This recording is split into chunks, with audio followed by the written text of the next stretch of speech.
Romans 1. The argument continues. For this reason, God gave them up. He handed them over.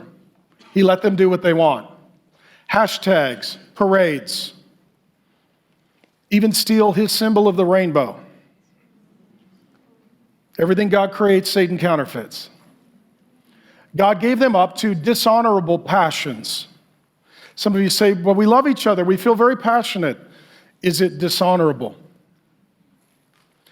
For their women, this is the only express forbidding of lesbianism in the Bible. The point is, you know it's gotten really bad when the women are crossing the line. Now, some of you say, this is very offensive.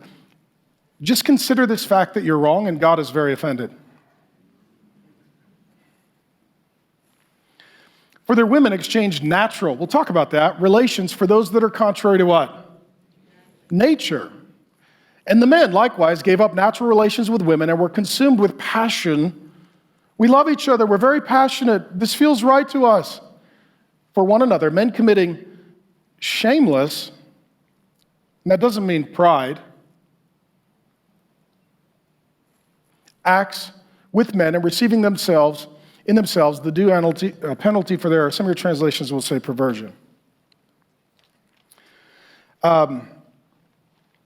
In this little word, nature and natural, let me just tangentially share something with you that's very timely. I was planning on teaching this book months ago, and then things kind of shut down on the earth, and now we're kind of getting back to work. But this language of nature and natural, what it means is not the way we are, but the way that we were before sin entered the world. All the way back to I was in college in late 80s, early 90s. Some of the first studies started coming out on biology and gender and sexual identity. I think if memory serves me correct, one of the early researchers was a man named LeVay out of UCLA. And he said, well, we see these genetic indicators, and it's like, yeah, but this is our fallen genetic nature. Nature is not how I am. Nature is how we were before sin entered the world. We recently had a presidential candidate, Mayor Pete, who was gay and married and said he was a Christian and said, God made me this way. Well, the way we are today is not the way we were before sin entered the world. So natural law is not the way that we are, it's the way that we were before sin entered the world. Now, taking this language of nature and natural law, there was a philosopher and a theologian named Thomas Aquinas. He created something called natural law. And the whole auspices of natural law is that God is the lawgiver and that we have Romans 1 and 2, external witness of creation, internal witness of conscience, and that certain laws that are created by God are for human life and flourishing. As a result, God made us male and female so that we could procreate, fill the earth, and subdue it. It's human life and flourishing. Out of that comes a whole legal theory called natural law. And now it's the contentious debate point for the Supreme Court. Because just hours ago, there was a new nominee for the Supreme Court. And the debate will be, see it in the upcoming week or weeks, it will be over the issue of natural law. Romans 1 and 2 is taken by Thomas Aquinas. It builds a legal infrastructure and philosophical system called natural law that then becomes the undergirding of Catholic education in the Catholic Church. And if appointed, though only 20% of the population, the Supreme Court will have 6 of 9 members being Catholic, trained in Catholic schools, trained in the teaching of natural law through Thomas Aquinas based on Romans 1 and 2. The battle that is brewing politically started 2,000 years ago with natural law in Romans 1 and 2. The point I'm telling you is this is not an old book, it's an eternal book.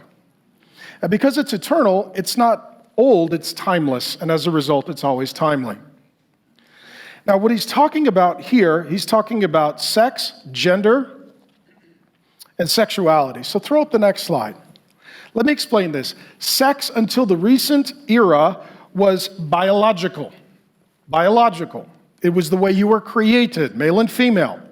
This would include your sex chromosomes. This would include your gonads, your internal reproductive organs, and your external genitalia. 0.1 to 0.2% of children born have ambiguous genitalia. In addition, 1 to 2% have less ambiguous genitalia. But as a general rule, your sex was previously determined by your birth, right? You come out, is it a boy or a girl? Is it a boy or a girl? You could look at them, and if you've had a kid, you know the difference. You could look at them, say that's a boy, that's a girl. The result of your biological sex was then your gender flowed from your sex. So guys are to be masculine and gals are to be feminine. This started in the hospital. The boy would be put in what color? Blue. The girl would be put in pink, and then they'd be taken home. They'd be dressed in a way that was gender appropriate. And today, it is no longer how you were made, it's how you feel. It's how you feel. And this is where people will say things like, I'm a man trapped in a woman's body, that's how I feel. That's how I feel. God made me this way, but he made me wrong. Now, this contradicts the basic teaching of the Bible, because the Bible, true or false, those of you who know anything about the Bible, does it say things to men and women? It assumes there are men and women. Does it say things to husbands and wives? It assumes that there are husbands and wives. It says, very offensive, 1 Corinthians 16, act like men. That's what it says. Now some of you guys are like, I disagree. You need to read it again. Okay? The point is, the Bible assumes that there are men and they should act like it. So that's very offensive. Not to God. See, the point is this. Either I will offend you or I will offend him. The question is never, will someone be offended? The question is, who will be offended? And then as a result, from that flowed your sexuality. You're born male, your gender is masculine, you would be sexually attracted to female. I know I'm talking crazy. Okay? Since we're just doing crazy. Okay, you're born female, your gender is feminine, and you're attracted to males. I'm talking crazy. I'm talking crazy. I know. Today, so there's a difference between the word and the world. Here's what I'm telling you. This is the only thing opposing complete gender, sexual, marital revolution that is self-destruction. This is the only thing that says no.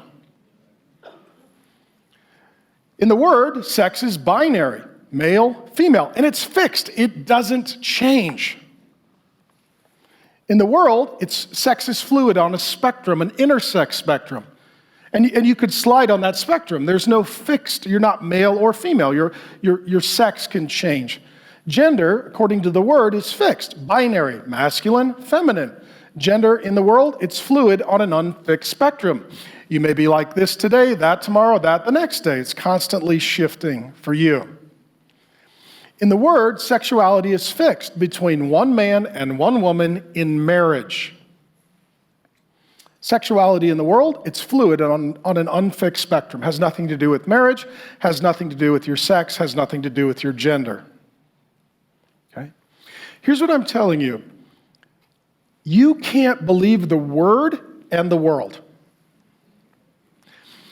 What does light have to do with darkness? Woe to those who call good evil and evil good. That ultimately, this is a battle between the world and the word, and you and I will need to decide if we will side with the word or we will side with the world. Thanks for joining me. My name is Pastor Mark. I've been teaching the Bible for more than 3 decades and head-on constant collisions with woke culture. And I would love to get you more Bible teaching. 2 things you can do. Go ahead and watch the sermon in total and also subscribe to the channel. And I'll just keep sending you Bible teaching and we'll have a lot more fun together.